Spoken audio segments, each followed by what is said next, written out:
Prologue. Le nouveau monde dont je rêvais semblait pour moi inaccessible. Mais peu importe, j'allais attendre mon heure. Alors que je ne croyais plus aux sentiments amoureux, l'inattendu allait se produire. Le vieil adage qui dit « qui prend mari prend pays » allait se réaliser. Puis ce fut l'enchaînement des événements. Pour mes parents, la découverte du nouveau continent. Un monde à la fois inconnu et en même temps très connu. Les militaires et la guerre, le cinéma et la chanson, Cap Canaveral, les missions Apollo, c'était tout cela l'Amérique. Mais entre le croire et le voir, c'est tout un océan qu'ils avaient à traverser.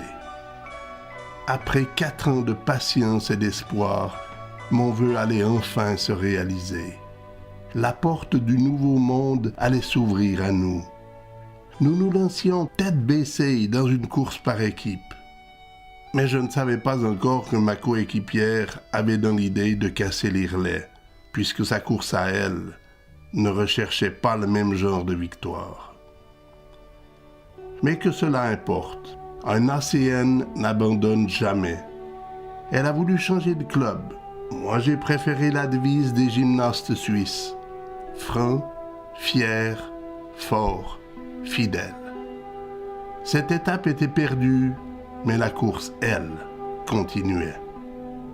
Les duels au pistolet ne sont plus chose courante en Amérique, mais j'allais tout de même être obligé d'être très persuasif à ma manière pour que l'on respecte ceux que j'aime. Le massage, les affaires, le show business, tout cela allait devenir réalité pour moi. Une blonde aux yeux bleus, une famille presque complète, un nouveau printemps. J'avais réellement l'impression d'être sorti du carrefour de ma vie. La Suisse, un transit pour l'Espagne. Au départ du Canada, il aurait été beaucoup plus simple si l'avion qui me transportait de Montréal à Genève m'avait déposé directement à Gérone ou à Barcelone. Mais ce transit par la Suisse était nécessaire pour 2 raisons.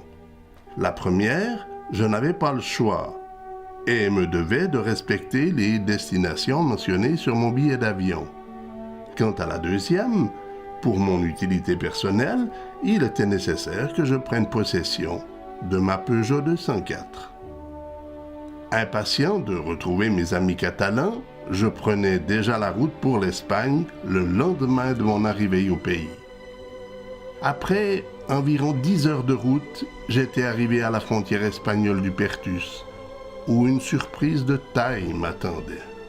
Pour mes parents et moi, depuis toujours, les vacances étaient synonymes de divertissement, de réjouissance. Aussi, pour immortaliser les meilleurs souvenirs de ces événements heureux, nous avions l'habitude, comme le font le 99% des touristes, de ne jamais partir en vacances sans un appareil photo ou une caméra. En 1962, papa avait acheté sa première caméra 8 mm. Par la suite, autant lui que moi, avions toujours passé les frontières munis de caméras Super 8 sans aucun problème. Mais en 1981, ma caméra vidéo de marque Panasonic allait être la source de mon deuxième problème. Après qu'elle fut tombée en panne lors de mes vacances à Sainte-Lucie, elle allait cette fois-ci provoquer un excès de zèle chez un douanier espagnol. Décidément, ces douaniers du Perthus avaient l'art de me créer des problèmes. Lorsque ce n'était pas pour mon vélo de course, c'était pour ma caméra vidéo. Je commençais à comprendre pourquoi mes amis de Platia de Haro m'avaient appris que le nom aduanero, qui signifie en français douanier, était utilisé certaines fois dans un sens péjoratif envers certains individus. Pour les Espagnols, ou pour le moins pour les habitants de la Costa Brava, aduanero signifie un individu stupide. Pourtant, l'appréhension de traverser des postes de douane et d'avoir à montrer patte blanche était pour moi chose du passé. En effet, si j'avais estimé le nombre de postes de douane que j'avais franchis au cours de ma vie, Celui se chiffrait approximativement aux alentours de 152. Et ce n'est là qu'un minimum, car ce nombre serait bien plus gros si ma mémoire se souvenait combien de fois avais-je été skier dans le Jura français avec mon oncle Pierre.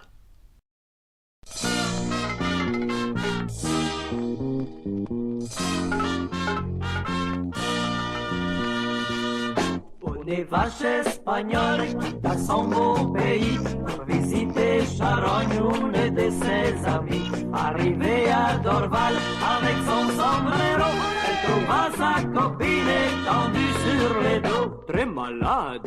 Oh Charogne, oh Charogne, quand la maladie pogne, ça n'est jamais le fun. Oh charogne, oh charogne, quand la maladie pogne, c'est pas du pour personne. Charogne ne filait pas, était dans le coma, et plusieurs de ses sœurs étaient dans le même cas. Mais la vache espagnole dansait le cha-cha-cha, les taureaux se battaient pour sentir son minet. Ah la vache. Oh charogne, oh charogne, quand la maladie pogne, ça n'est jamais le fun. Oh charogne, oh charogne, quand la maladie pogne, c'est pas dit pour personne. On eut beau la soigner, même la vitaminer, et là c'était trop tard, il n'y avait plus d'espoir. Un boucher qui passait offrit de l'emmener pour faire de la saucisse et puis du bœuf haché, avarié. Oh charogne, oh charogne, quand la maladie pogne, ça n'est jamais le fun. Oh charogne, oh charogne, quand la maladie pogne, c'est pas dit pour personne. Oh no. Oh charogne,